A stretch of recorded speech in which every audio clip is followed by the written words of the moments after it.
funny. Whoa, whoa, whoa, whoa.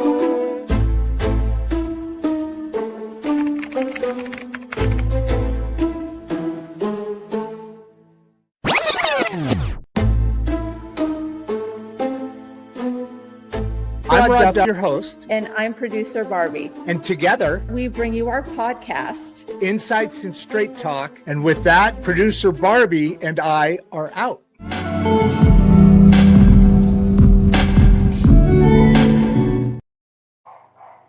Hi, I'm Emma Lynn, co-host, and my grandpa Rod and niece should be on here in a second. Yes. Technology's working, Emma. So, why don't we, Niece, why don't you go back over? We know your story. There's already a couple people jumping on. I appreciate you guys being here. Today's going to be a great day. I'm really excited about the show. It's the first time I've ever done a three-person panel, let's call it. So Emma's the co-host with me, and Niece is now joining in as a team, and we're going to start talking on a regular basis with her. As you guys know, she's an author of over 70 books, right, Niece? 75, yes. 75, and very, very alert in the world of AI. So she and I have been talking about you, Emma, because your show is really kind of blowing up here, and how that AI also relates with children. So the same kind of stories that we have, and we know people are going to be coming in a minute and start asking questions. But in the meantime, Niece, if you would, and Emma, I think it'd benefit both of us to hear the story of your background, Niece. Would you go ahead? I'm going to jump off. Okay. I have been a writer for a long time. I've got a background in teaching. I literally rammed into AI some months back, and at first AI kind of destroyed me, and I had to learn very quickly. It does that. How to adjust to its way of working.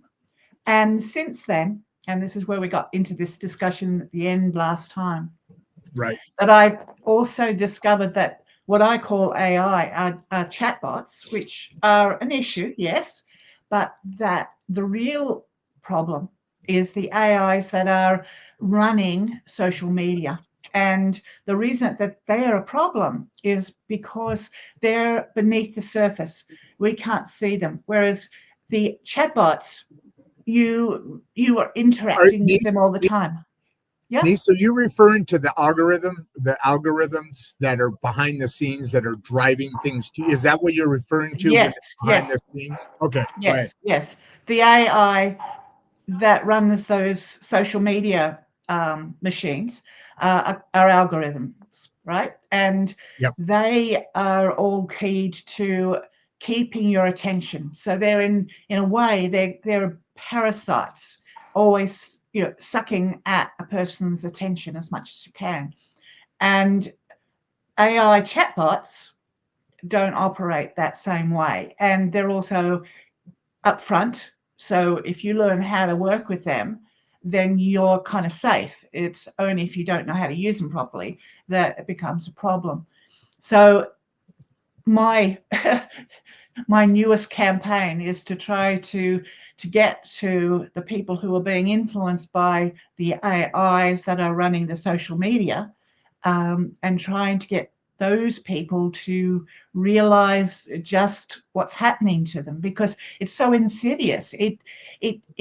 It happens really slowly over a period of time, and literally after a while you become addicted to being on your phone. And people are, when that first started being said, people saying, oh, you're getting addicted. It was a joke. But the more the evidence is coming out, the more, in fact, it looks as if it is another kind of addiction.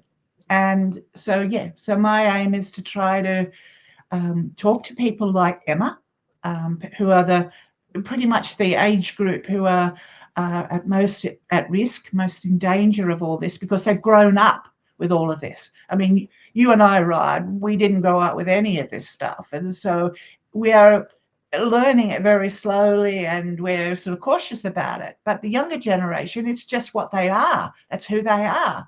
And so they don't know any different. And so that worries me greatly. Awareness is the key to everything. The more we understand how we're being manipulated, the less we can be manipulated. Yeah, that makes total sense. Emma, we're gonna talk about all sorts of things today, and I think as far as the we'll talk about your makeup, your beautiful makeup. You got new nails, right, Emma? Mm-hmm. French. Let me see. Hold on. Ah, look at those. So Yeah, put butterflies on them. Oh, you did. What'd you do last time? You did birds of some sort, didn't you? Or bunny or something, right? No, they were just French tip, and then they had polka dots on them. Oh, no, I thought you had some. I've got it on tape, so I can check it out. What is, as far as what Nhys just said? What are your thoughts as far as what? Because I've made that kind of comment before, in that kids today, I think, are basically being born with a phone in their hand, which is great. What's that? I said, yeah. So the risk is there, the experience is there. What is your overall thought about the whole? You know about algorithms, and you know about all this stuff, obviously more than probably both of us put together. What's your thoughts? What do you think about kids today and what's happening and how their world? Kids need to have like screen time, and like a very limited one. Like kids need to have like screen time where they're limited to how much they can be on their phone. And how do you think that? One, do you think that parents have enough chutzpahs today to do that? Because I know our generation didn't. We just gave out participation trophies and all sorts of different things like that, and trying to be the parents' best or the children's best friend without actually parenting them necessarily. I know a bunch do you of think people that's a who reality? use. What's that? I know a bunch of people who use screen time. My parents used to use screen time on me. There you go. Okay. Great example. What do you think of that, Nhys? Well, I'm just trying to understand a little bit more. You're saying you think that that's what people need. Is that what you're saying? Screen time, like for kids, yeah, I feel like some kids, because a lot of kids like are getting really into social media when they shouldn't, and I think they're getting influenced into a lot of things at a really young age. So I feel like they do need screen time, or they don't need to be on social media, or if they're going to have a phone, just have it be innocent little games and not like Instagram or TikTok, or keep it to like kids YouTube and stuff like that. And if you're gonna give them social media, do the screen time, because it's just too much for people who are younger. So what do you say younger? How old do you think before somebody's kind of responsible enough to be able to have a free reign? I think from like people get phones really young. Like from whenever like 6 or younger, whenever a parent gives them their phone. I don't know, because I see, Six. bro. No, I No, see no. 6 year. I know that's true. Yeah, I like, know kids who are 6 years old that have a phone. I and like know I see my them on like granddaughter, social media. my other granddaughter, Maddie, she doesn't have a phone, but she already knows how to use it, and she's going to have her second birthday is next week, 2 years old, and so yeah, it's they're knowing already, right? Before she knows how to really talk, she knows how to use a phone, right? By the way, there's 641 people on right now. Well, that's great. Yeah. So this is obviously a subject that people are interested in, and I think that's my point. It's timely. Yeah, we need to be discussing this, and so how much, Emma, can I ask you? I'm going to kind of be interrogating you because I don't get to talk to many young kids anymore. Hey, niece. I'm grandpa, so, and I always preach how I don't teach, parents are for parenting, and I'm for screwing her up and sending her home kind of thing.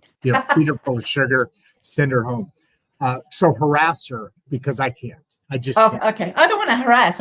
I'm interested because, as I said, most of what I know now, I mean, because when I was teaching, it's quite a long time ago. Social media wasn't a thing back then. And so all I know is more or less the theoretical side of things these days. So I'm really keen to understand from your perspective, Emma, just, like how many hours do you actually spend on social media per day? Let's go with. I actually don't check. It might be around like 3 hours per day.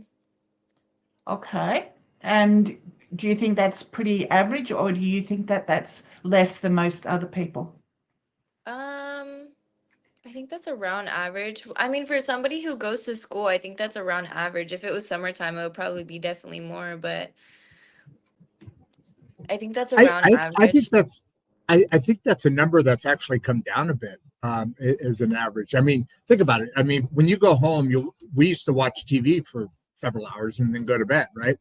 Yeah. After our homework was done. But it's that same sort of thing as long as you're managing it. Is it a different effect in either of your guys' opinion? Is it a different effect of watching 3 hours sitting on our butts and watching 3 hours on the couch at home, like in the old days? Or is it different with social media because it's more like the algorithms? It's more framing you into what you're originally liking. And then that's all it shows you, Yeah, right? that's the issue, I think, with social media. I mean, when we used to watch TV, and which we watch now, although, of course, when you're on things like Netflix or Prime, they'll use the algorithms to give you things that you seem to like. Um, so that's sort of the same thing. But basically, when you watch a movie or whatever, you're watching a movie. But when you're doing social media, you're constantly having input coming in from all over the place, friend requests and reads, and I don't know. It seems that you have to be interacting all the time with your phone. You've got to scrolling all the time, all that kind of stuff. And so that takes up more of your brain, um, I think. And I would also think, Emma, you say 3 hours of social media, but do you watch television as well, or videos or whatever? I watch movies, yeah. So that's in addition to the social media. So, um, yeah, I wouldn't call it the same sort of stuff, would you? I mean, again, I'm asking you, do you consider that watching a movie has the same kind of effect on you as what you would be doing on your phone? I would think so, yeah. You do? Hmm. Okay. So, Let me ask you this. Let's add, and there's a bunch of questions coming in, by the way. Roy Drink says, loving this live. By the way, a lot of people are. There's almost 800 people on now. wow. Loving this live. The chat is so positive today. He just made that comment, and then he's got a couple of questions, which we'll get to in a minute. But Emma, when you're, and I know I'm biased, of course, but your family, I think, operates differently than at least most families do, in that you guys communicate, like you talk, you have regular parents that are parenting you, not just birthing and then whatever. They're very involved in your lives. You're very involved in their lives, and your mom is a split image of you. She's your If you want to see what you're going to be in the future, right? You look at your mom. You guys look alike and you act alike, and you're awesome together. You've got that great relationship. Sometimes that's a frictional thing, but you guys are involved with each other. So, one thing I'm thinking that could be a big difference is I described sitting back and watching a movie. By the way, you guys don't even have TV. All your stuff's either Netflix or, you don't watch the regular channels. You watch stuff that basically everybody's doing now. Everybody doesn't have necessarily, I don't know, NBC, CBS, the old channels. Now people are more taking in and downstream, streaming their Netflix or this show or that show, and then social media. I don't watch any TV, but I actually do this because I've been on social media. I finally figured out, you know what? I'm just going to have a job in social media because then I can justify all the TikToks I watch.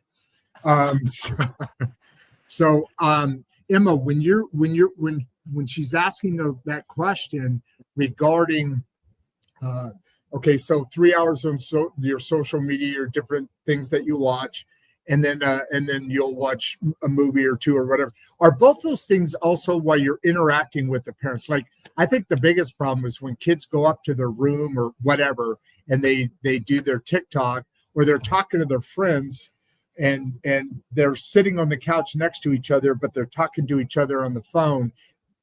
It's a different interaction. My question to you, Emma, is when you're doing social media and when you're watching a movie, are you guys at times, are you just sitting on the couch like you'd be hanging out regularly, or are you separating yourselves when you're going to do your social media? Do you know what I mean, Emma? If I'm like hanging out with somebody and I just like isolate myself while I'm on social media.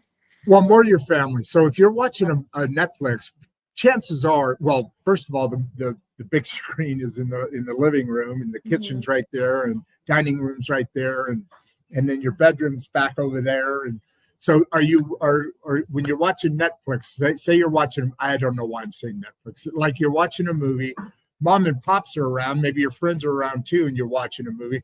Do you also sit out on the couch and, mom and dad are doing their thing around and you're, hey, what are you doing? And then you're checking your TikTok or whatever. I mean, what does that look like when you're doing that 3 hours in a day?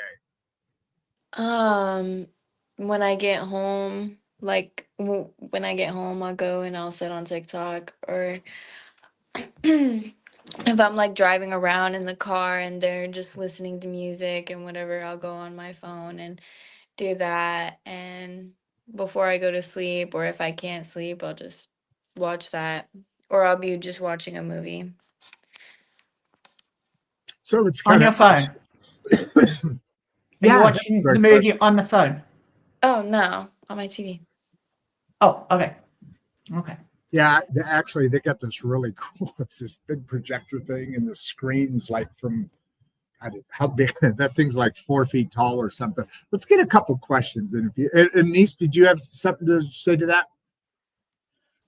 No, I'm just trying to pick up as much as I can at the moment, trying to absorb. What I would like to just say before we get going, one of the things that we have to understand is how the brain works. All right. And if you see the brain being like a black box with an old-fashioned telephonist sitting inside. I mean, do you know what an old-fashioned telephonist did? Have you ever seen in the movies where there's all these wires and somebody will ring in and they'll pick up the wire and move it from one place to another and say, you've never seen that? I didn't know what hold on. By the way, the term here in America is phone operator. Okay. That's what you're talking. I remember the old Lucy show where she had to try to do all that. Yeah.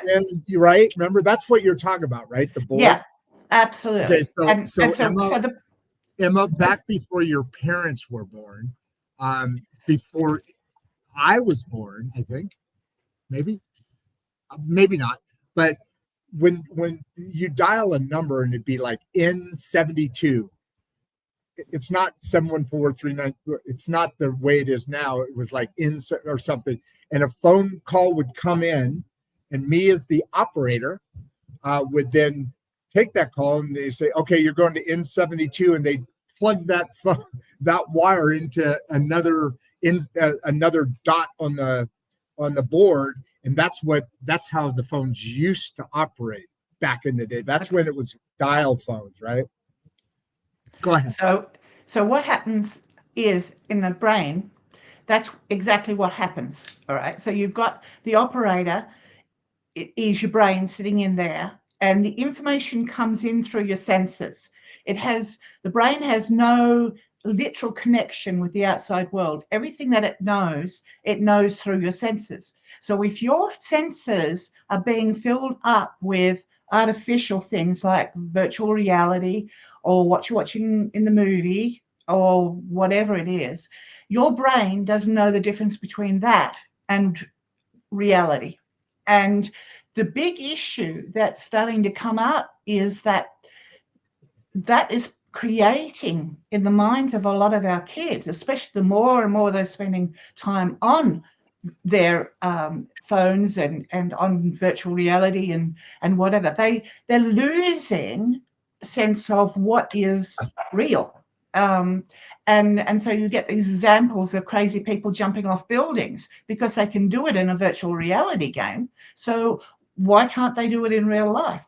Their brain thinks they can for that split second or something that it's happening. The brain goes, well, oh yeah, I do this all the time.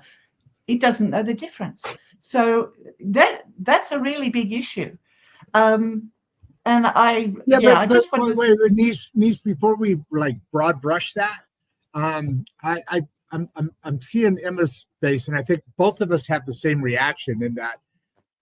I think what you're describing though is more of extreme cases right now, because I can't ever imagine any of the people I know that would jump off a building. But I do know this, and I think you and I talked about this.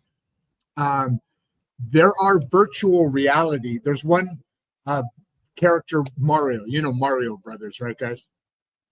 There's a lady gave an example how she's marrying this character, this virtual person that's not a person. It's they talk all the time. That's all they do is they're partners.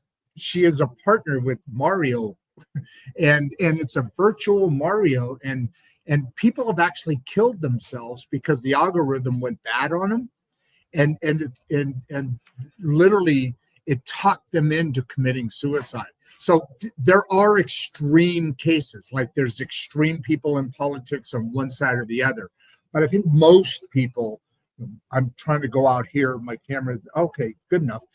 Most people go through that, and maybe their views on things may be swayed because they're only looking at that algorithm is feeding them the same information. I think that's kind of more the case. Is that where you were getting? And Emma, do you agree, or did anything I just said to anybody make sense?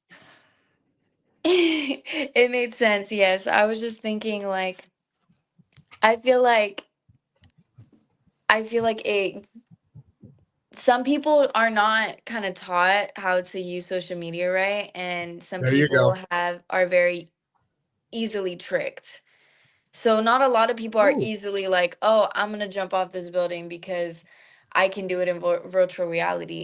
It's common sense not to, but some people do not have that intelligence. They don't. Like it's just some people just don't have common sense, and I think that a lot of people do need to learn how to use the internet and like actually acknowledge that it's like AI. Like it's just AI. Like you anything that is said to you, it's literally AI. It's not a real person. People need to like understand how to use it right. And that's why kids like right as they grow up, they or right as they like are here, they shouldn't be using a phone because it's not they don't really get taught how to use a phone. They just know that the phone's there. And people need to teach them like screen time and what you can and can't watch and what's wrong and what's not. That's what my parents did. My parents told me what was wrong, what you shouldn't watch, what you can watch. You can watch this when you're older. You can have this when you're older because you're more intelligent at that time. But parents aren't doing that. Parents are just letting them straight raw on social media, and it's like crazy. Well, the thing is that a lot of parents aren't available because they're working, both parents are both working and they're away from the home, lots of hours. And so they can't monitor their kids probably as well as they may even want to. And Is and that kids an excuse though, niece? I mean, seriously. I mean, first of all, not everybody's the same. Both of Emma's parents and both of Maddie's parents both work.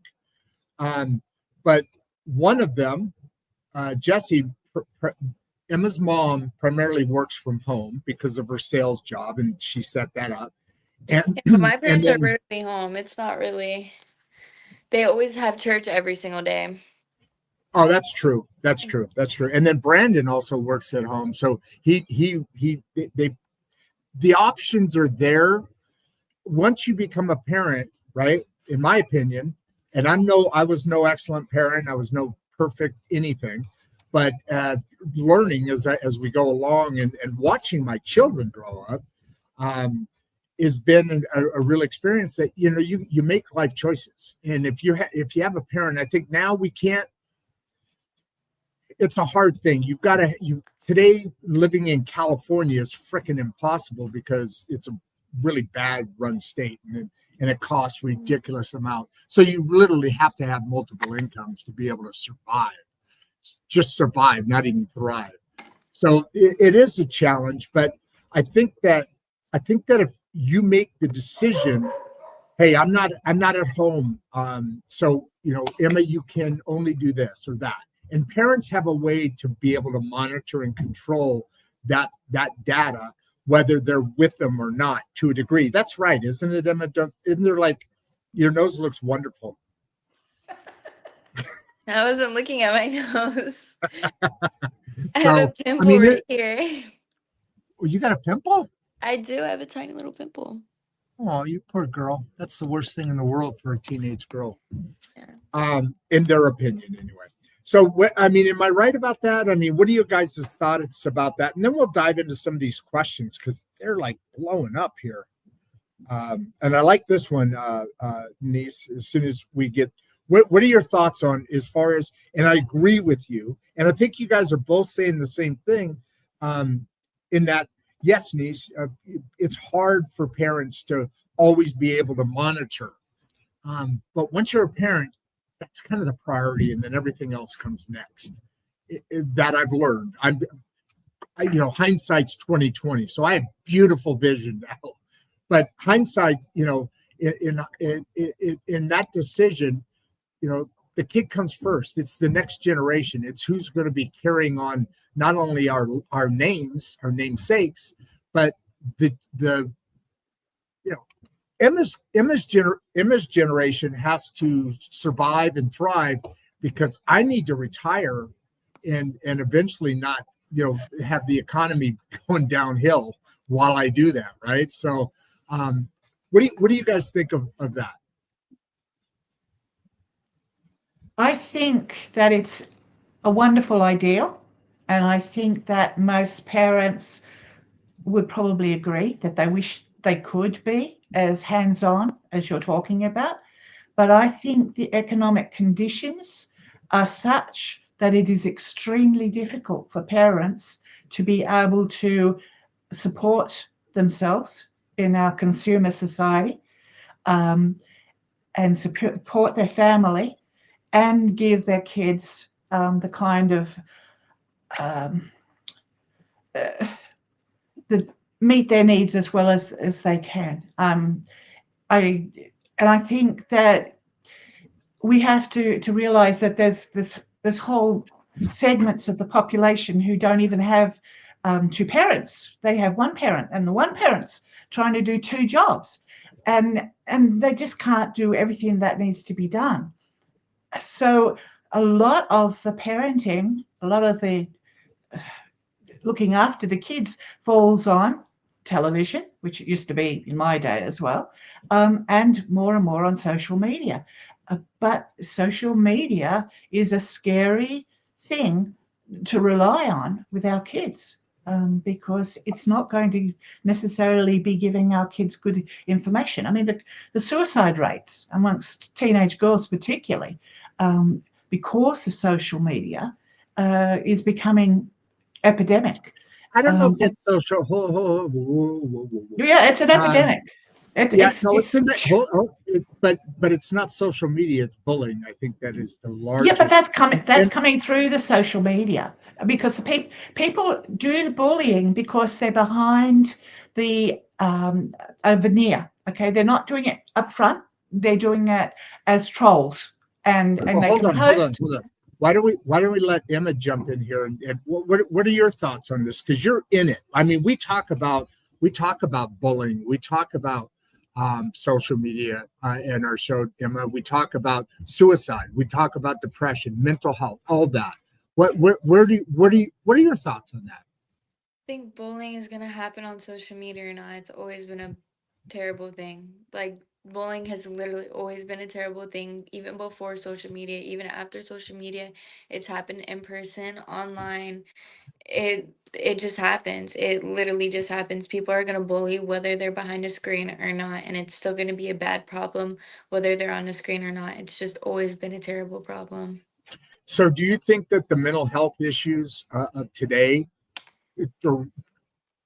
we're going to keep it broad right now because there's ways to dive into what you're saying, Nhys, and I totally get where you're going on this, but when it comes to mental health in teenage girls and suicide rates in teenage girls, do you think that's from watching social media, or do you think that's from people coming in and what did you call it, trolling, right, Nhys? And trolling. I mean, what is that picture from your standpoint? You're living in it. We're seeing the results, and you're seeing it right here. What do you think of what Nhys is talking about there, as far as the suicide rates connected with being on social media so much versus being bullied?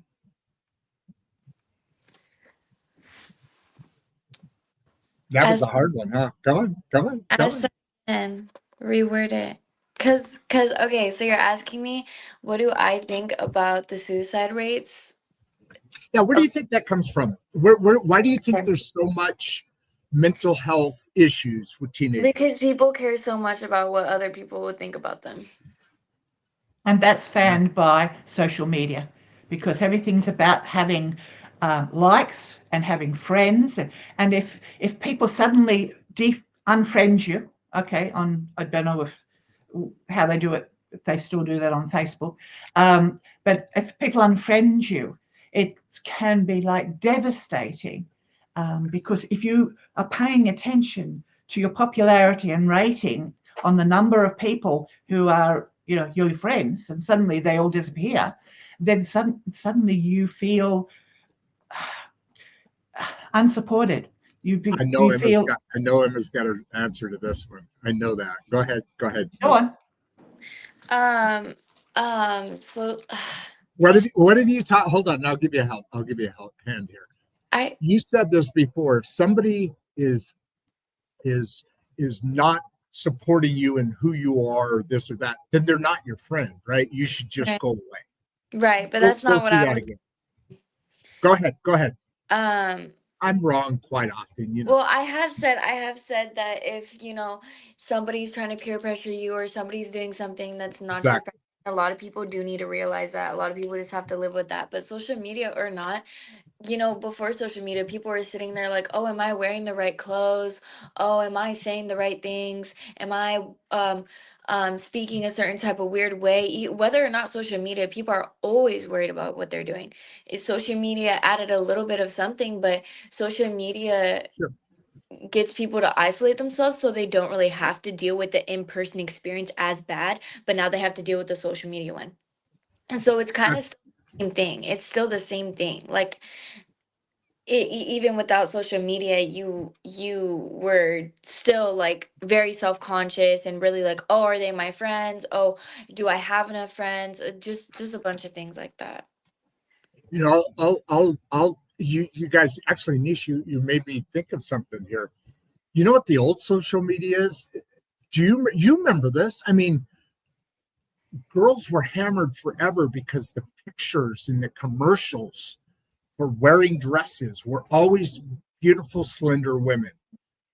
Right? I mean, commercials was the original. What do you call it? Original social media, but was the original bad influence on people, because Absolutely. Like models, commercials Still are. right, like right, the 90 models. Yeah, exactly. absolutely. Yeah. I mean, and that whole mentality came in with advertising when psychology was basically hijacked. Our needs, I mean, this is what I used to teach as a media teacher. Our needs are hijacked by advertising to make us buy. Okay. And it all comes back down to buy, buy, buy, buy, buy. And so the like women's magazines, they are purposefully So designed to make you feel ugly so that you will buy more products to make you beautiful. And they are, yeah, and they do that intentionally. They hijack our needs, our personal needs. And this is why it's all very incredibly scary, and where we really have to pay more attention to what our needs are being manipulated, whether it's by advertising or whether it's by social media. I mean, it's just become incredibly sophisticated now, and people don't know I literally think we're going what's somewhere real. here. I think we're seeing a trend here. I think it's the same as it used to be, but now more advanced. Now More the world is sophisticated. more advanced, more sophisticated, Yeah, more driven, more everything. But so is the generation growing up. To me, um, I think I think that the world. I think one thing that social media does is it's passes on so much information, maybe more than it should, because not all of it's right or not all of it's good. And I think all of those things are are are just the next level of what you and I grew up, Niece. I mean, I grew up towards the end of just before social media. They started wanting oversized models and these different changes so that people weren't put in this box where you had to look like that. And so there was this movement that started with plus size and this and that, making everything okay. How I look is okay. It didn't last long because it wasn't selling much, and that's what exactly. businesses are there to do. But that's what That's it. businesses there to do. They need to keep the lights on, or they're not going to be able to supply those dresses anymore. So there's choices you have to make. And what I think we're really boiling down to, it really depends on how you grow up. It depends on the responsibility of the people growing you up, to at least do the minimal addresses towards that. Before we keep going on, let's do a couple things here, because I don't want to get too far past this question that Roy Drink, interesting name, what he's saying, because I think we should have already answered this question. But Niece, actually, Emma, why don't you read this one, would you? What It's on the screen. Yeah, there you go. Sorry. what inspired Nice to focus on relis, Resilience. Resilience. resilience for teens, especially? Okay, I don't think it's specifically towards teens. It's just that the teens are the most obvious group because they're the ones that have come up, they've grown up with social media. I think we're all having to deal with this. I think the business yuppies, you hear a lot about young men in their 20s. Wait. The business yuppies? That's an old name. I know, I use it. Yuppies around? Is yuppie still around? I don't know. I still use it. Just let me finish That's a an awesome sentence. name. All right, Come let me on. finish. Hey, Niece, you've been on here before. You're not always going to get to finish the sentence. Continue, please. Go ahead. All right. So basically, what I'm saying is that there's a whole the young men in the 20s are also a target area, and they're suffering from insomnia. They're doom scrolling. Can't sleep. I just said that, insomnia.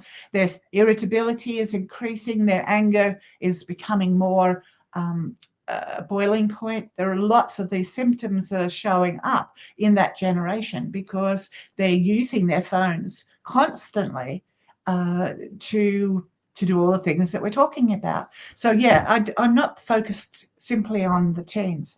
I just see them as being the most obviously influenced by social media because it's been in their lives for the longest period. Yeah. So David, continuing on what you're saying there, Nhys, how much wisdom, so much wisdom from Nhys. Thank you for sharing this. And then, how can parents spot early signs of mental health struggles? I'd like both of you guys to go at this. And Emma, would you start? I think a big thing is the way that kids handle their feelings when they're upset. So if you see your kid handling their feelings and they're just like going straight up to their room where they're not talking when they're upset, you could tell that there's something that is off. And if they continue that, it's going to make something more off in the future and cause mental health. So I feel like a lot of it is depending on how your kid communicates and how they act when they're upset or they have big feelings. So it's paying attention and Yeah. understanding your kids. Yeah. If you're doing that, you're going to know how your kid reacts, Yeah. how your kid reacts, not necessarily the neighbor kid, Mm-hmm. but how your kid reacts to situations. So you can then know how to, hey, Emma, hey, Joey, hey, Bobby, whatever. What's going on, man? How you doing? You okay? You know, and that kind of thing. Is that kind of where you were going there, right? Be involved. Saying you can tell like if they have mental health issues if by the way that they act. Go ahead, Nhys. Okay. Mental health is not an easy thing to actually identify, particularly areas like depression and anxiety. Often people will disguise that, hide that from the people they love so that they don't worry them. And of course, the depression and anxiety have been closely associated with the rise in social media. And nobody's quite sure which came first. Do people become more addicted to social media because they have depression and anxiety, or do they become anxious and depressed because of being on social media? So that it's a bit of chicken and the egg thing. But I think that parents, if they shouldn't beat themselves up if they don't see the warning sign. It's keep your eye out, and you've definitely got some really good ideas about what they should be watching out for. But kids are very, very good at hiding stuff. They hide drugs, and that's another form of addiction, obviously, and alcohol and uh, sexual activities, all sorts of stuff that they keep from their parents because they know they're not supposed to do this or that. And parents can't read their child's mind, no matter how much they wish they could. They just can't, and that is the issue. And so, yeah, do what Emma is saying. Talk to your parents, talk to your kids. Try to keep the communication open. But yeah, don't beat yourself up when it turns out that your kid's suicidal and you didn't know about it, because they literally. They're going to, though. I mean, no parent is not going to beat themselves. I know. I get what you're saying. That's hard. I mean, imagine that devastation when that happens. Yeah, or absolutely. Your child's killed, or your whole life is about passing on the next generation. I'm supposed to die before my kids, all that. So that's, yeah, you're going to, obviously you're going to beat yourself up. But I think I know there's this big concern about social media, and I get it, but I think it's more that we have to start looking at ourselves. And Nhys, I totally appreciate what you're saying. And again, this is hindsight. I don't have any responsibility to do it anymore. But it is a difficult thing. I think it's getting easier now with the restrictions. They take your phone away, right, Emma? Wait, you're talking to Mom, aren't you? She here, hold on. We've lost her. No, I think Mom came in. Or Dad, Mom? Mom. Oh, okay. So now I lost my train of thought there. But is this social media issue? It's manageable. I think it's manageable. It used to be a lot harder because there's pushback. Emma, what I was going to ask you, and diving into this school pressures and so forth, at school, is your school taking phones away now?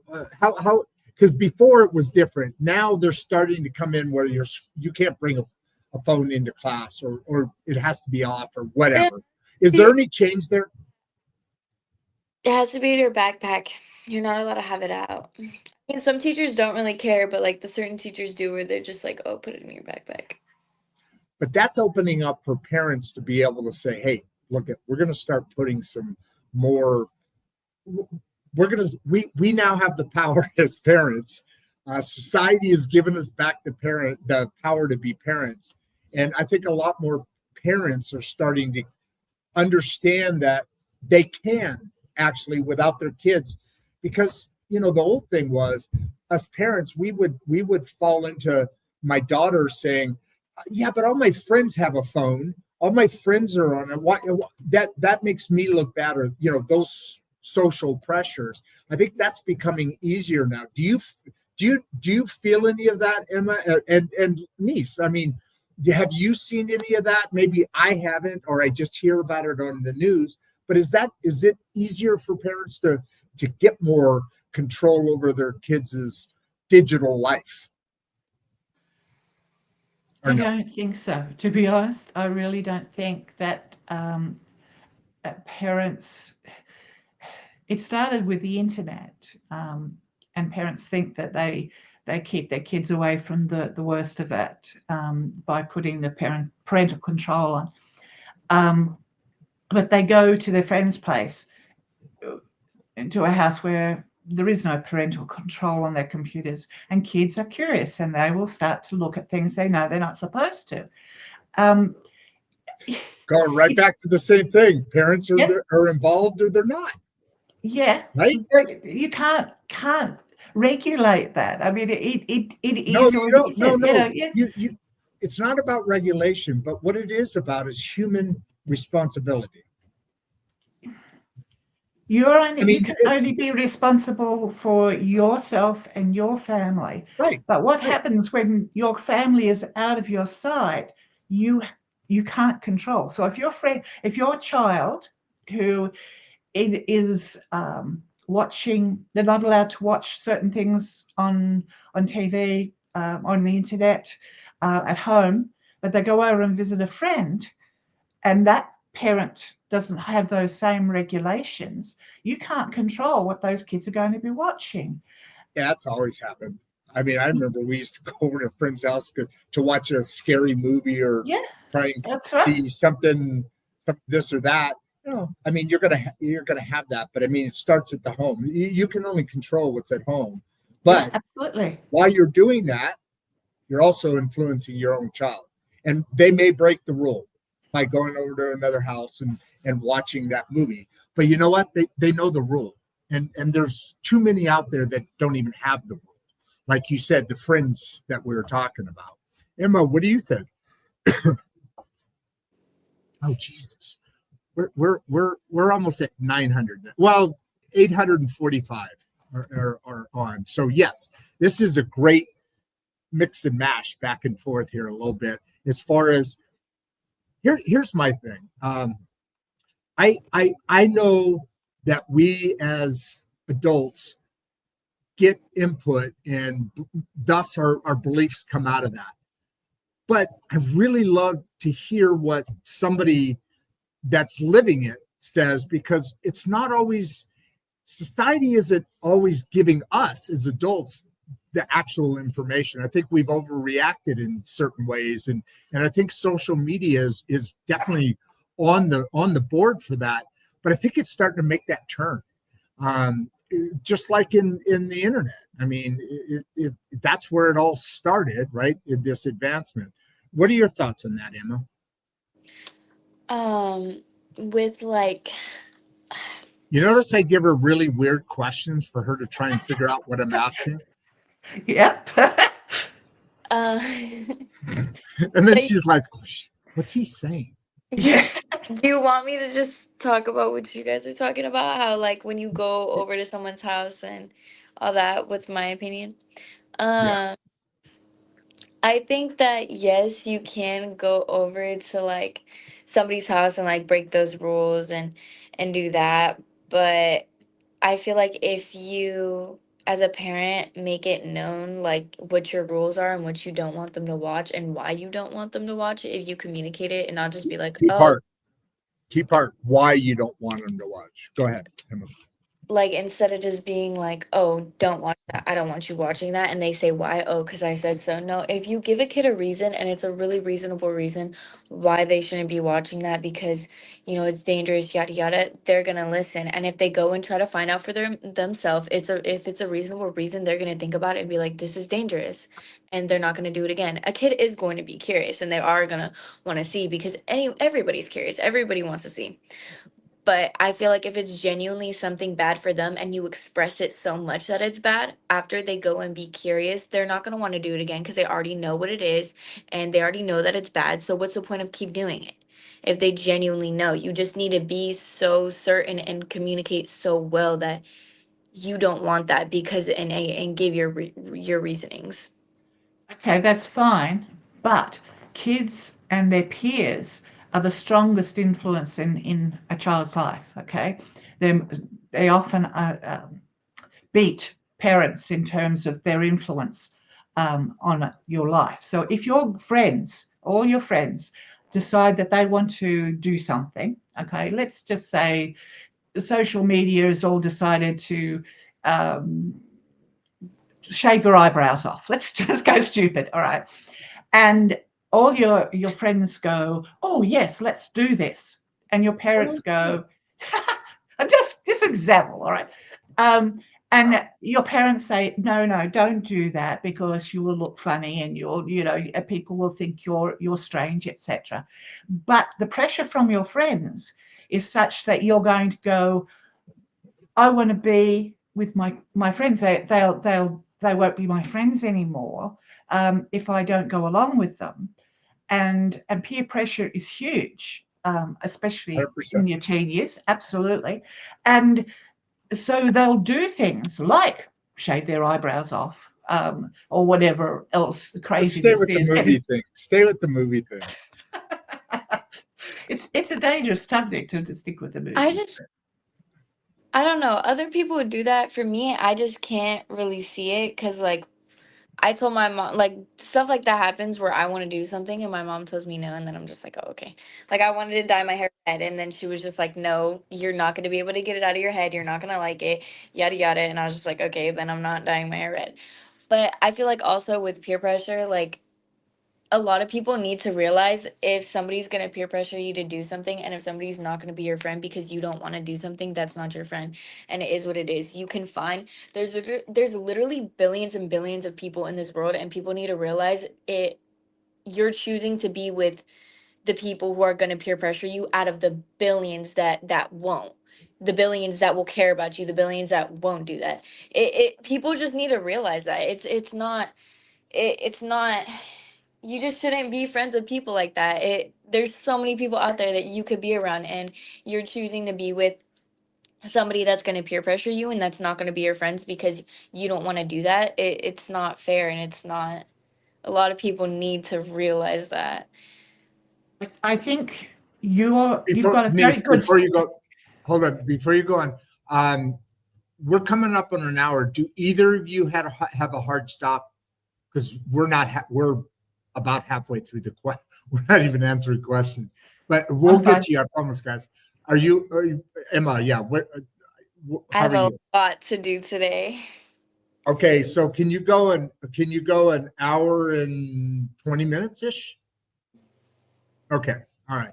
And Emma, if you got to go, then Nhys can beat me up. Oh my God, we have 850 people now, coming up on 900.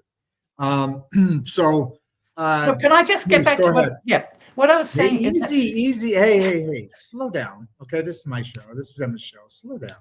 All right, go ahead. Emma, you obviously have very good self-esteem for your age group. Okay, you're very Why? Why do you think she does? Why do you think she does? because she can make those statements about Yeah, but being where do you able, think that's from? Where do you think that comes from? partly from her parents, definitely. Yes, Boom, boom. lots That's of it right influences. there. But again, um, there are a lot of people who don't have that, and she's obviously also a very lovely girl, very beautiful to look at. Oh, you think And so? oh, absolutely. um, and that separates her from the crowd because the girls who are not so pretty are much more prone to being influenced because they're not popular, because they don't look the part. So it's self-esteem is a really difficult thing, particularly in your teens, and it is very difficult, I think, to Okay, be able to stand your ground. I mean, I'd like to be able to say yes, do that, but I don't see the reality in being that way. Well, okay. You have to build a self like me and like did all that. Like I started going to the gym. I used to be like bigger and I wasn't that confident in myself. I started going to the gym I and focusing remember. on myself and stopped letting people say all this stuff about me and just start fixing what I thought would that I could do better on myself. Like I started joining a sport. I started going to the gym. I started doing me. And that's when I started getting into myself, and now people consider me pretty because I started going into myself and kind of like doing me. Other people aren't doing that. They're just letting people bully them and they're doing nothing about it. And they're just so insecure with themselves and just not doing anything about it and just sitting there and crying alone in their room instead of just building themselves up and doing them. A lot of Yeah, people need to realize there's so much that you can do instead of sitting there crying over somebody bullying you. Like there's so much you can do. You can go on a run. You can go, that helps you get your motivation up, going on runs, going to the gym, figuring out what you like to do, figuring out what sports you like to do. Like it just brings you up. And people don't like to realize that. People like to be lazy. People like to just not do anything and just be sad. And that's not how you live. It's not how you live. I love that. That was beautiful. That Thank was you. that was that was absolutely it. Because I was going to say the same sort of thing. I mean, if you're not popular or you're not pretty, you do you, boo. I love that saying. And at the end of the day, if you're around people who are not are the popular kids, let's say, you know, if you start to realize things, high school is pretty basic, and the people who are the popular kids in high school usually end up being next to nothing later on because they were raised differently. They went through life differently. And they never did them. They just were doing things to be cool, to be popular. Hey, I've been there. I've done that, and it's not. It goes back again, I believe, to being raised and how you're being raised and how much you were attended to as a child by your parents, because your first reaction of who you are as a person comes through the eyes of the parent looking at you and how they react to what you say, how you look, what you do. You know, and yes, peer pressure is important, but peer pressure is only more powerful than what goes beyond the parenting that's put into that child's life. You're going to have I mean, I've seen single moms working 3 jobs, and you see the kids made it in football, or they've grown up and become very successful in life, and it was because they saw what their parents did. They learn from the beginning from you, and if you're saying, "Oh, come on, man, you got to lose 10 pounds. Come on, girl," if that's the way you're importing into their brain how the world sees them, because dad or mom is God, is that very first thing. We gave them life, so it's got to start from the beginning, and you're putting in that pattern. That's my thought about it. And I agree with you 100%, Nhys. If somebody doesn't have that inner strength, then yes, they're going to be very susceptible to a lot of things. But why is anybody that way? It's because of the errors, the tools I didn't have as a dad to do the right things growing up. And so I think parents need to be a lot more parents need to be fixed than the children, because the children are literally a reflection of their parents. And when you have situations in high school where somebody is, like Emma's talking about, they just sit around and be sad. Well, they haven't been given the tools on how to be the best version of themselves. And when you are the best version of yourself, it doesn't matter if you're 50 pounds overweight or a bunch of pimples. If you're a ridiculous, sorry, I shouldn't have said pimples. I didn't think about that, Emma. It really comes back to what you are as a human being, and that comes from your parents. And our parents give us the messages that they got from their parents, unfortunately. 100%. And 100%. That's why Regeneration School Project is so cool, because we got to fix both parents and kids. Go ahead. Yeah, no, that's the thing. I mean, parents can try to be as perfect as they possibly can, and I applaud that. I mean, but my belief is that parenting is something that needs to be considered to be something that's good enough, because most people can't be perfect parents, and so there'll always be a time when you snap at a kid or you say something that can destroy their confidence or whatever, and if they're so caught on being perfect, because I'm going to literally ruin my child if I'm not perfect, if I'm not doing a perfect job, putting too much pressure on the parents.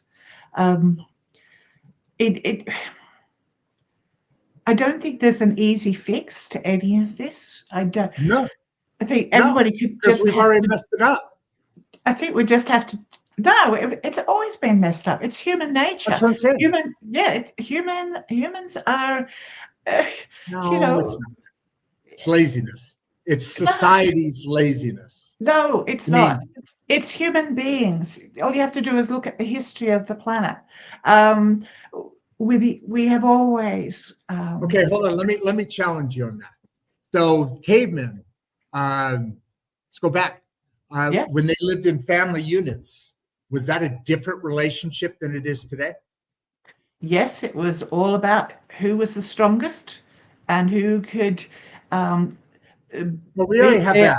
I mean, within the family, we already have that. The strongest survive. I get on that. But as far as the family units and raising, and I mean, you go back to Indian cultures. You go to different cultures, and there's different levels.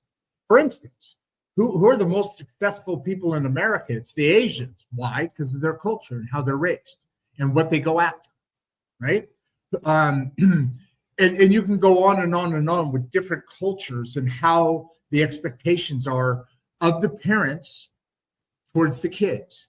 I think the Hispanic culture is just dialed in, into the family thing, and that's a different relationship. And so if you go back and you look, human beings are human beings. We live in a human experience. But there's a point in time, and I hope the show has something to do in aiding to that. But there's a point in time where we have to go, I've heard enough of this. I need to become better at what I'm doing. And when I do snap off at a kid, say, oh, you know what? I was wrong. I'm sorry. You're a beautiful child. What you're doing is awesome. And not pat them on the back, not treat them, but be real. Like Emma likes to say, talk to them. You wouldn't talk to another adult and tell a kid, if you're having an argument with an adult or a discussion back and forth, you're going to give that respect to hear the argument out and then have your own discussion. Parents don't necessarily do that with kids. And I think kids are a lot smarter than we give them credit for. Yes, they're in a lot more danger because of all the things we're talking about right now with AI and algorithms and everything else. But I think kids are a lot more informed today and have a lot better head on their shoulders. They're still kids, nothing personal, Emma, but they're for me, if I was relating to Emma and I was 16 and growing up as I did, I would have no clue compared to what she is because she's so much further advanced.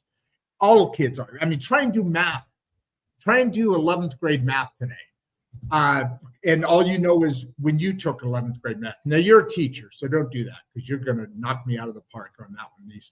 But it's a different world, and we as adults have to understand it's a different world, and we have to be better at how we handle this younger generation because it's not the same things as when we were kids. It's not as easy. We used to go out and, hey, be home when the street light's on, right? Don't come back until you do.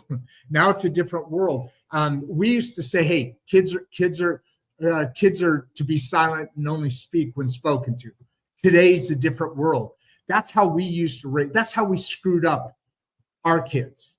We didn't do as good of a job, because we came from the West. We came from when cowboys and Indians in the 40s and the 50s. And then, all that was on top of its head of what should have happened when it comes to kids. And I'm not saying we're evil, bad, or anything. We didn't know any better. That's what we did.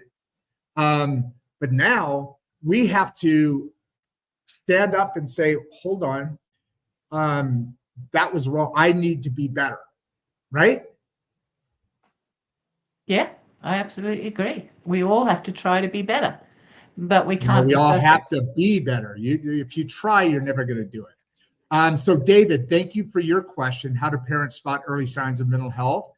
David also here, and Roy Dink. We already talked about We already talked about him.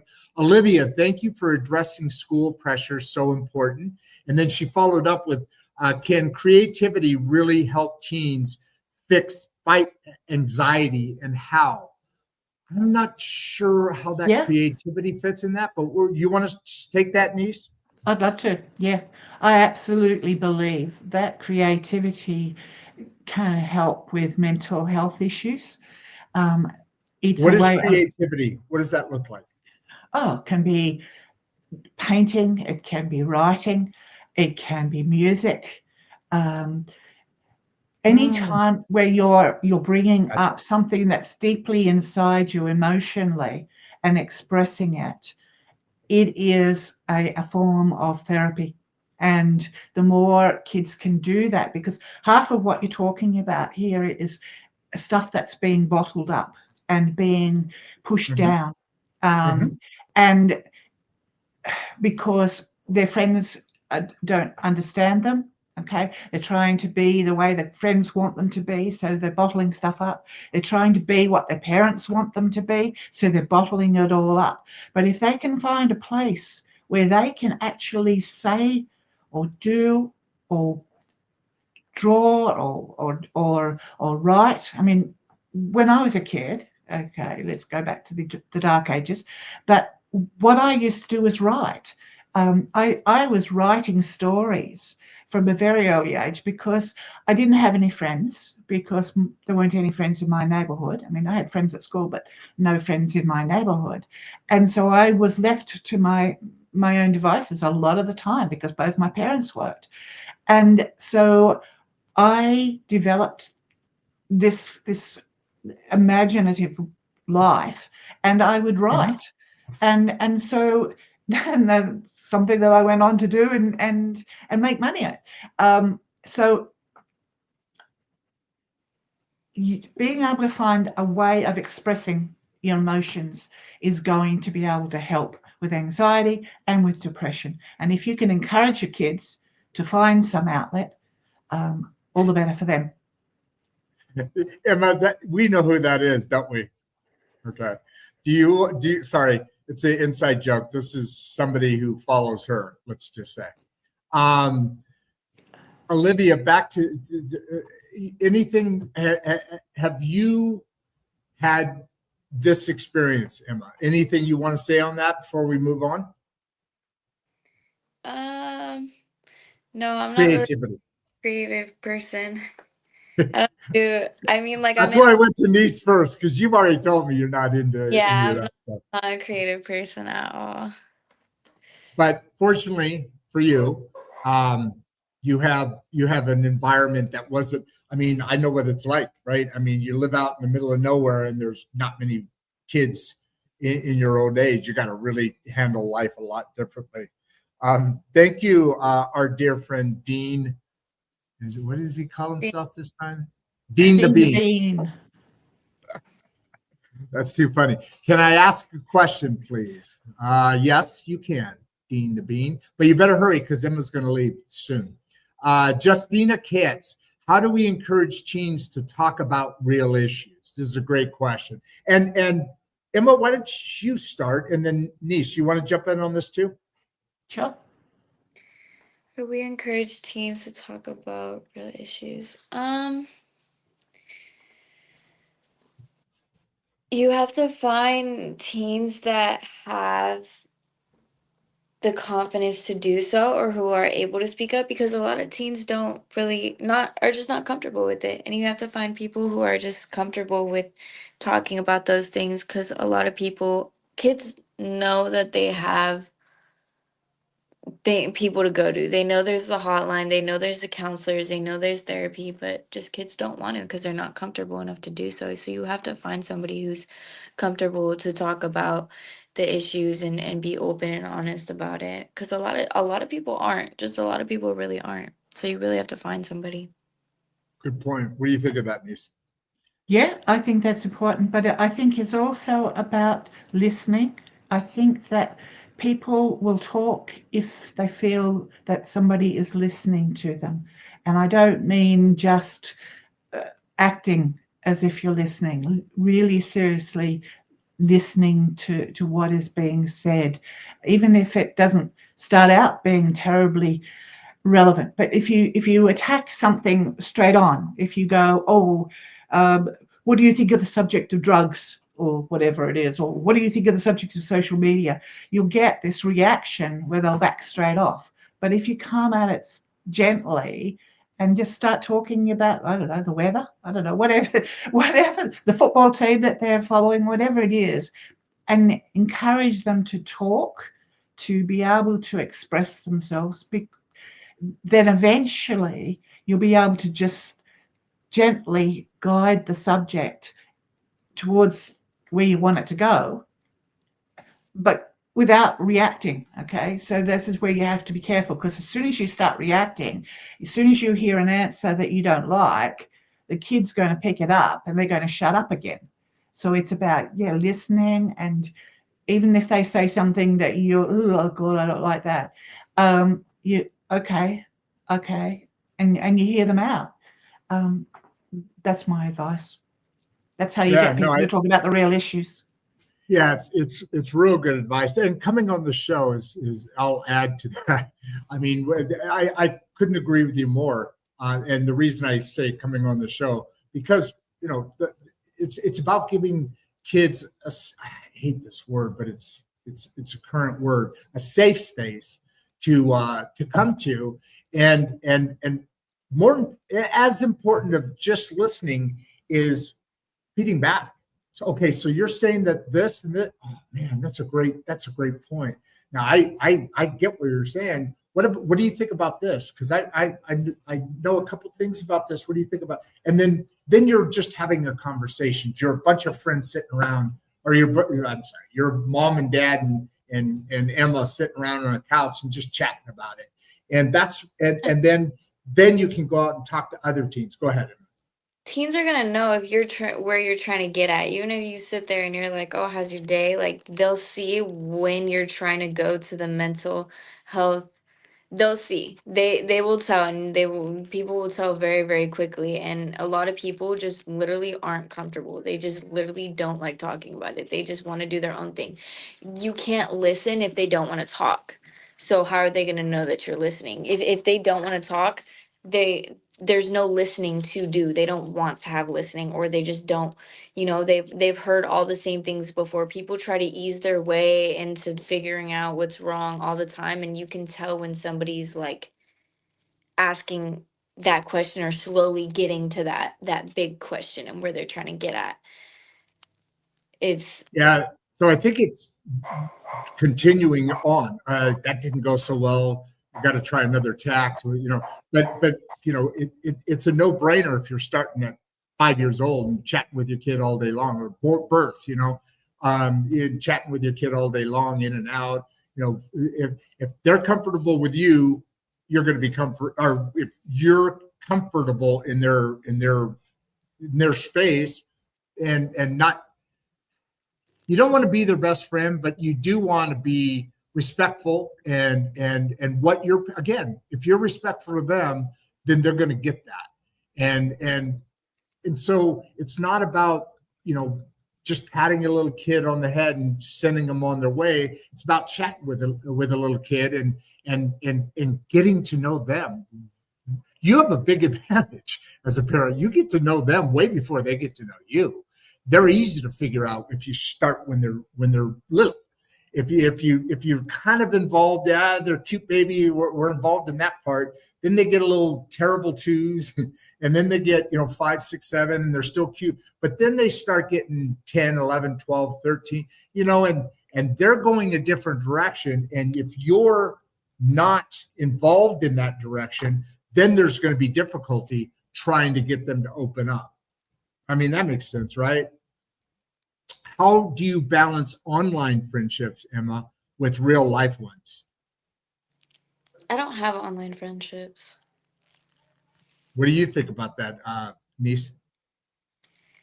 It depends on what you mean by online friendships. Are we talking about AI friendships there, or are we talking about emailing between? I think it's just I'm going to go with this. Here's an online friend that I have, and the only reason I have her is because she helps out with the show, and she does a lot of work, and we've gotten to know each other over that time. But I agree with Emma. Most of my friends all of my friends, but one, I just showed her to you, are in-person friends. But as far as what I think she's talking about, what he's talking about, Landrick, I think, well, actually, Emma, what is an online friend to you? Well, can we just read what says? The question says online friendship with real life ones. So it's, but real life as in, I mean, an online friendship can be as real as. Can it? My best friend lives in Australia, okay, and my only contact. Did you meet your best friend? Did you meet your best friend online, or I think what online friendship is when you meet them online, and that's an online friendship. When you meet them online, you guys haven't met, but a real life friendship is somebody that you met in real life. That's how I'm taking it. How are you taking this?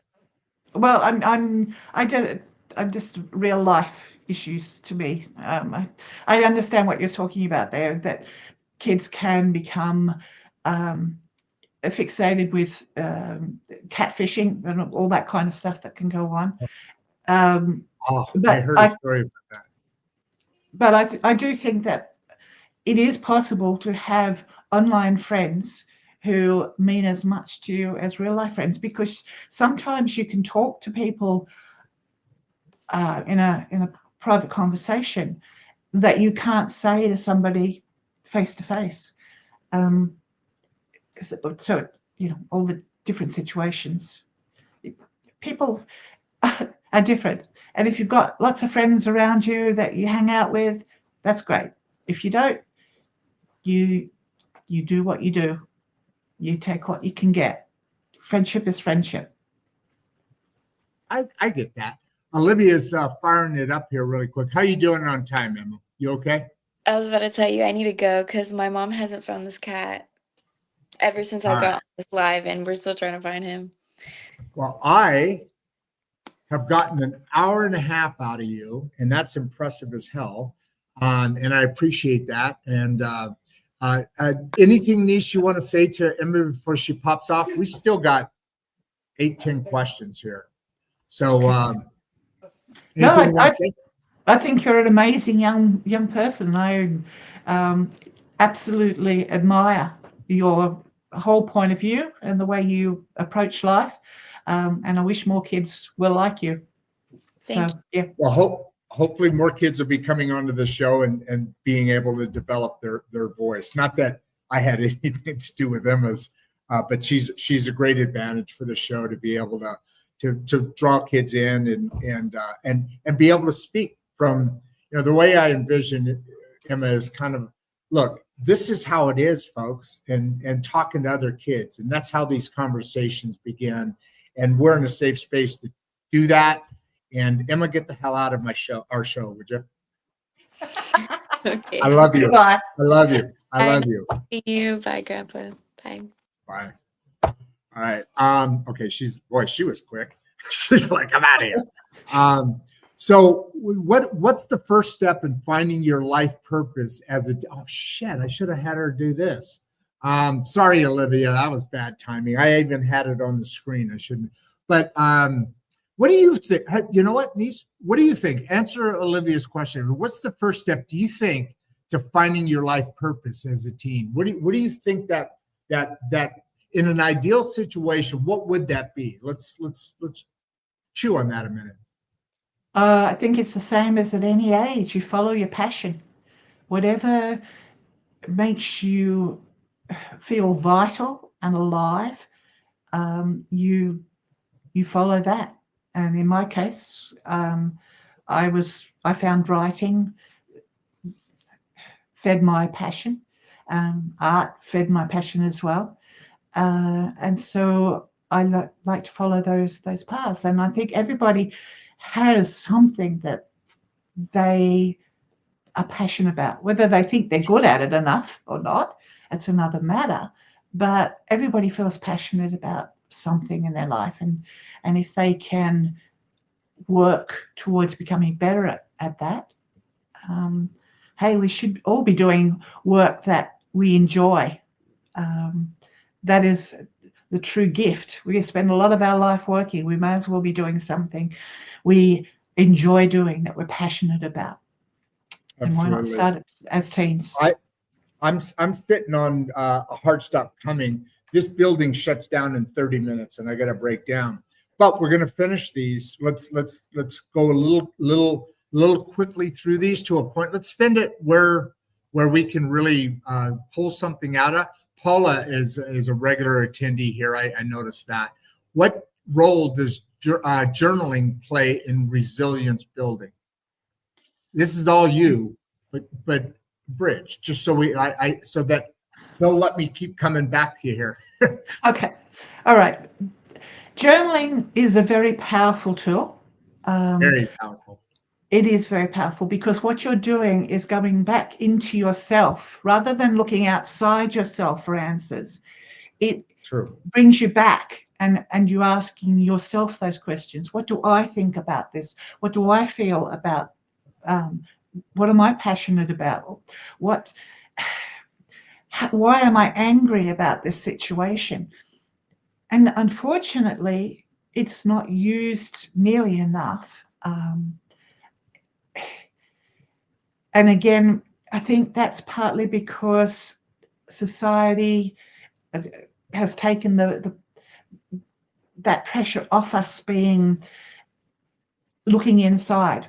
It's taken, we are ingrained to look outside ourselves and to spend time writing about our own thoughts, our own feelings, and giving ourselves brownie points for those beliefs and ideas is considered to be wrong by most of how society runs. Yeah, the short answer, yes. Journaling is an extremely good way to develop resilience. Okay, we got to be more condensed on the next one. Robert Towney, what do you think about parents putting and I'm not quite sure what he means by this, but putting the pressure on these kids for their own image on social media, friends, and personal life. So what I think he's talking about is, hey, I've got a social media presence, but that's where it confused me, friends and personal life. So if my kid is in an image that makes me look good, I think that's what Robert's getting at there. What do you think, Nhys? Probably. Our kids reflect on us, so if they're messing around and getting in trouble, that makes us look like bad parents. And this is what I was trying to say to you before. Yes, we're responsible, but if we try to take on too much responsibility, then it's unrealistic. We are human beings, and we need to accept that we cannot be all things to our children, and we just do the best parenting we possibly can. And if they, I'm looking at his thing, and then his follow-up is the B. I'm not sure what that. So maybe there's a typo in here, but I'm missing the. What do you think about parents putting the B? No, I don't know. Do you know what the B means at all? No idea. Robert, I'm not sure if that ties together or not. If you want to quickly put something in before we wrap up here, I'm getting to my favorite person in the world, like you. She's the digital friend. My Dixie Wrecked. Great information. Thank you for that comment. I appreciate that. And here's my favorite digital person in the world, digital friend in the world. I have to say Emma is doing great with the two of you. Thanks, Emma. Yeah, I agree. I mean, you know how hard it is for to talk to adults, to talk to us? Yeah. I mean, I'm easy because she knows she's got me rolled around her finger, right? Is that, I'm saying that right? But she's always made it easy on me. Ronaldo, I tell the story back when she was 12, I had been, I don't know what the right word is, but I hadn't been involved in her life for a long time. And so I was coming to Thanksgiving Day dinner out at their house, I lived in Illinois at the time. And so I came, and Emma was sitting on one of their couches. TV was here, dinner table over here, ready, full of Thanksgiving. So she was just kind of hanging out with one of her cats. And so I went over, and I was really nervous really nervous. I mean, how do I talk to this girl that I don't really know, to be honest with you? And that's not a proud moment of mine, but it's the truth. It's authentic. So at that, and I always tell her this story, and I tell her parents this too. She made me comfortable in talking to her. Just blows my mind. So when you say, I have to say Emma is doing, and this is a really cool lady. She's a creator. She does a lot of digital social media stuff. She's on social media, and she also lives off the grid, which is interesting. But I have to say Emma's doing a great with the two of you. Thanks, Emma. And you know what? Emma's a better person than I am. She made me comfortable about being in her presence, and her and I just exploded. I mean, for her 13th or 14th, I went out and flew her over to meet her new cousin out in Texas. So we're interchanging and exchanging a lot, and it's awesome. How do teens set healthy boundaries with social media? Why don't you take this? Take Rod's question here. We got two more. This one and another one. How do they set healthy boundaries? Again, this is so many facets to this.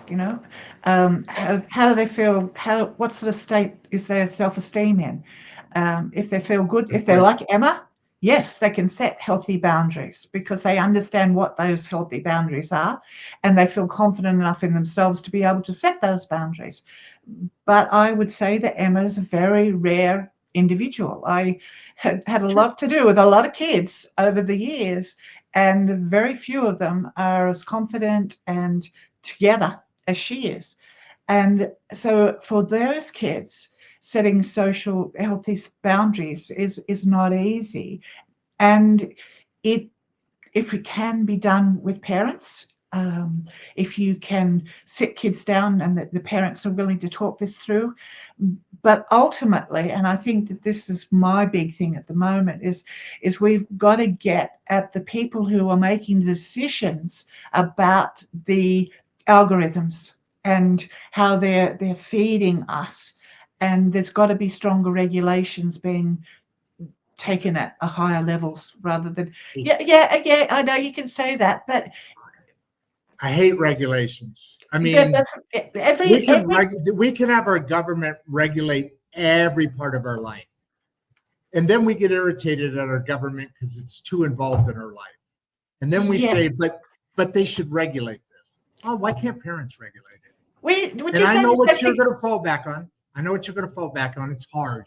It's tough. But I'm going to say, if you could work that way, remember I used the example of cars and how we bring in regulations about how driving rules and seat belts and airbags, all those sorts of things.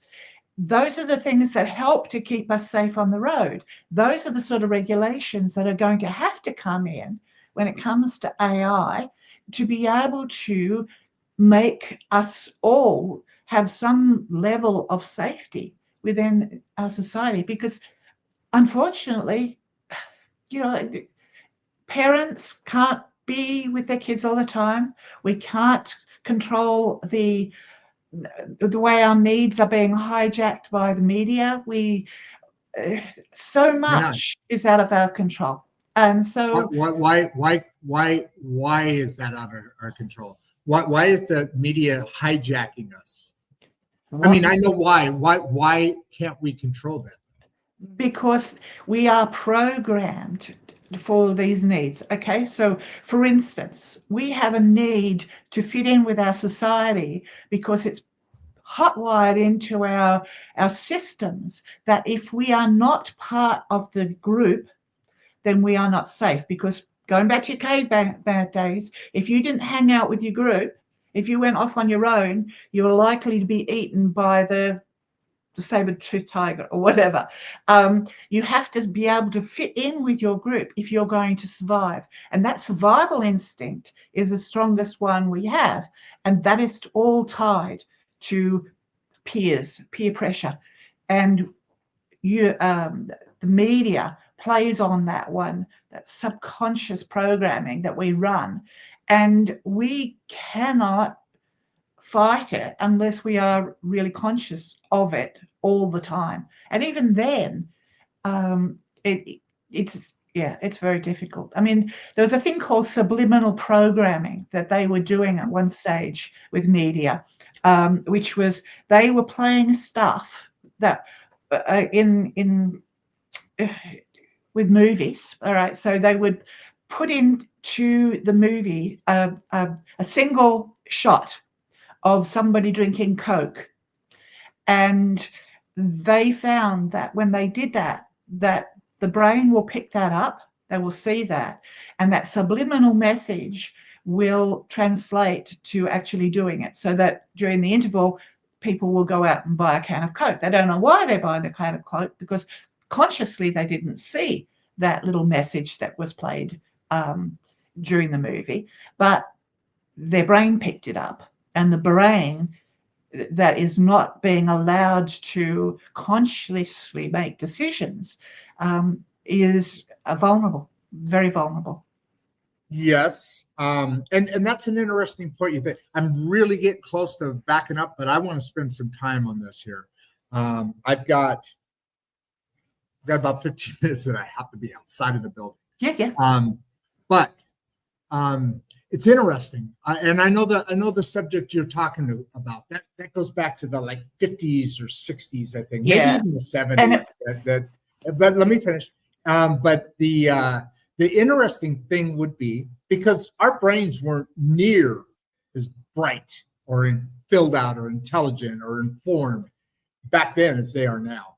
And I'd be interested to see if they would do that test to teenagers today to see if the same kind of results, or more worse, or more better. I don't know what the right words are, but it would be interesting to see, because I think people are more sophisticated today, especially the younger and younger you go. I think there's a group in the college area that is scaring the crap out of me, but the ones after them and before them, meaning Emma being before them, I think that generation is really kind of coming together and really making some interesting, being involved and being part of, and forcing us to rethink a lot of the old standards that we thought of. That thing was a very true thing, and they had these little. They had a number of tests like that. The Coke one, I remember. There was one about something. There was a number of those out, and they showed them, and they'd be on 2020 showing the results of this, and it was fascinating. I would love to see if that test could be taken in today's world. Let me just go into Rob here. Rod, thank you. That was an awesome question. Ronaldo, always awesome. Thank you. I'll make sure pass that on. Excuse me. What are the top 3 trait resilient teens usually have? What do you think? I mean, Emma can't be the only resilient teen you've ever met, I'm sure. But what do you think the top traits are? That's a great question, by the way, Rob. Thank you. Gorski, Rob Gorski. Ooh, cool name. Yeah. To be honest, I'm not quite sure. Resilience is self-esteem. Is very important. The ability to be able to communicate, I think, is also important. I think being able to have a philosophy of life, a belief system, whether you got it from your parents or you developed it yourself, is also a very important part of resilience. If you've come through with a spiritual or a religious belief system that gives meaning to life, I think that adds to the resilience that will help teens get through the situations in their life. So yes, self-confidence, self-esteem, communication, and a belief system that they can hold on to will do it. That's off the top of my head. Yeah, I was trying to think myself when Rob asked the question. That's beautiful. It makes awesome sense. Do you think you had said what was it, their concept of life? What was that you said, whether they got it from their parents or did it themselves? What was it you were talking? Their view of life, their belief system. So I think always every kid that is a person becomes an adult, let's say. I think it's always their own belief system influenced by all those around them, including their parents, including their friends to a degree. And let's always remember, and I think this is the hardest thing. I think it is, I might be wrong, but I think the hardest thing is for kids to understand is that high school is nothing. Like 20 years from after high school, You're not going to remember who your friends were. You're not going to remember how they're. Now, the damage, just like parents can do, kids can be done damaged too in high school. It's the worst possible position for a person to be in, a kid to be in, because at that age, you're just coming into not quite adulthood. You're just coming into the fringe of what adulthood will become. And you're so emotionally raw or open or exposed. Fragile. Every one of those high school kids are all the same way, and they're all idiots, and they're all variations of their parents to a degree. And so there's a little society there, but they're at a very vulnerable place. And what they don't realize is that 4 years, after 10 years, you won't even remember it, except for any damage that's done. You may remember a couple of great events that you went to or sporting or this one relationship. I still remember my one. I've only been in 3 relationships, and one of them I count was my high school sweetheart. Now, Austin ended up marrying his, so his worked out a lot better than mine. But at the end of the day, high school is such a meaningless part of your life. It really ends up being that way. And I know you're a teacher. Don't take that wrong. It's very important. But the events, the kid, none of that all just disappears and vanishes. And the kids that are the cool ones and the nerds, remember the nerds? They're all running the countries now. And you're right. And so how you handle high school is critically important. But kids just make it a social thing, and that will never impact you again in your life. As a matter of fact, I'd be surprised. Let's see. I have 2 or 3. Now, I went to 3 different high schools because I was in the military. My dad was in the military, 8 different elementary schools. So I didn't have lifelong relationships.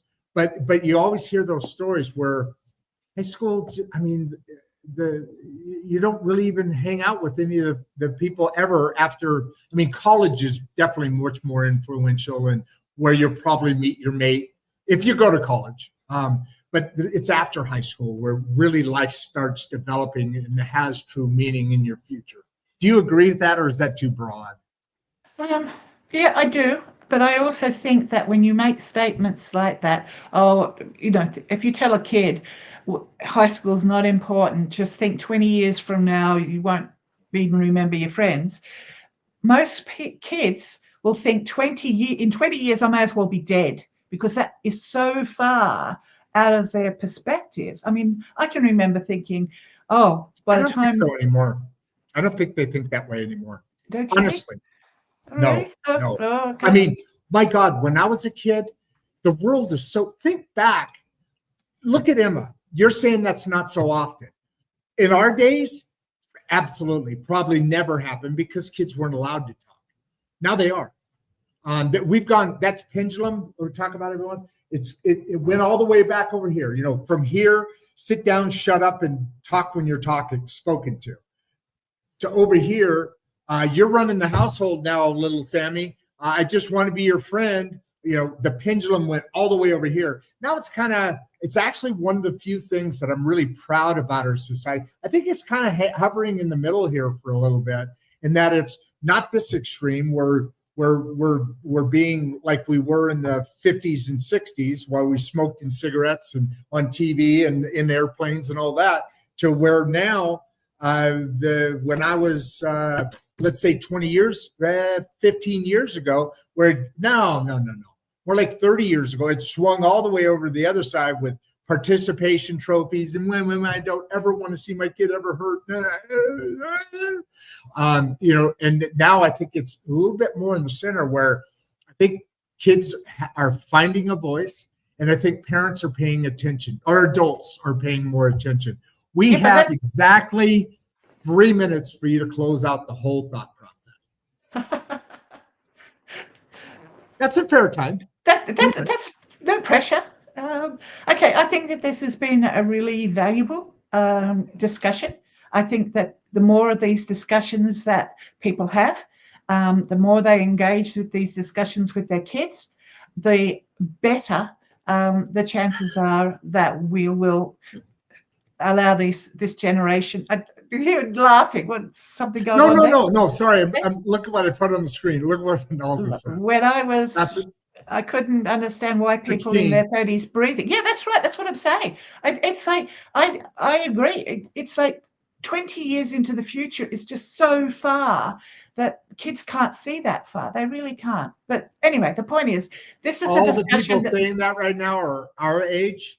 I guarantee you the kids today have a much better concept of the future. Yeah, I don't think so. But anyway, we'll just go on that one. And this is the power of what we're doing here. This is what I love about this whole interaction. It's like being able to swap ideas with people who are different from you, who hold different ideas from you, rather than the social media that hooks you into your own belief systems, into an echo chamber where you're only ever hearing your own belief systems being repeated back to you.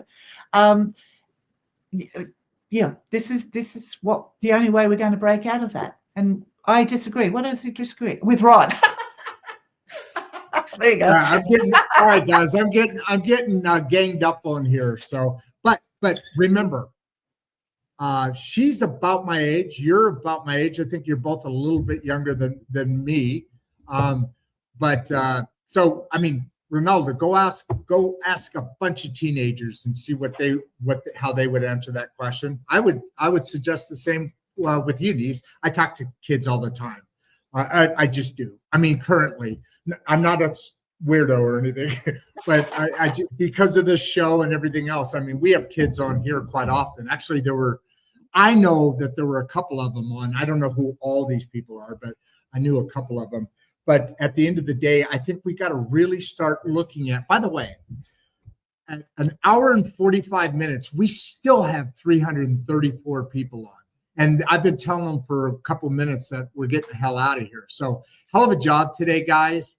Before Ronaldo comes back and slaps me in the face again, I'm gonna ask you, Nhys, would you make a very short, quick final comment? And I won't be able to meet you up in the green room. I'm sorry. I'm gonna have to run out of here because I want this space. I love this space. So, final comment, big wave. I think he's coming down now. What do you got? Oh, I've given it. That was the idea, that we're discussing, open discussion like this is the way to make sure that social media doesn't win. 100%. I couldn't agree with that more. Absolutely appreciate it. Give everybody a big wave, and I'll see you on the other side. I won't see you on the other side. I'll see you next time. Okay. I'll see you. Bye. All right. Bye. All right. So, folks, that was awesome. I'm not going to spend a big closeout. I know we've got the little video that goes on, but I am up against it, and I should be okay, but I got to get out of here right when this ends. Ronaldo, thank you for everything. Everybody today, thank you for everything. As always, great questions. We're at 900 people at the peak today. So awesome subject, very well needed. And with that, I'm going to say I'm out. Nope, I'm going to do that again. With that being said, this is Insights in Straight Talk. I'm your host. Before you leave, if you'd like to watch another one of the podcasts, click the first link in the description. We love having you here and we appreciate all your support. And with that, producer Barbie and I are out.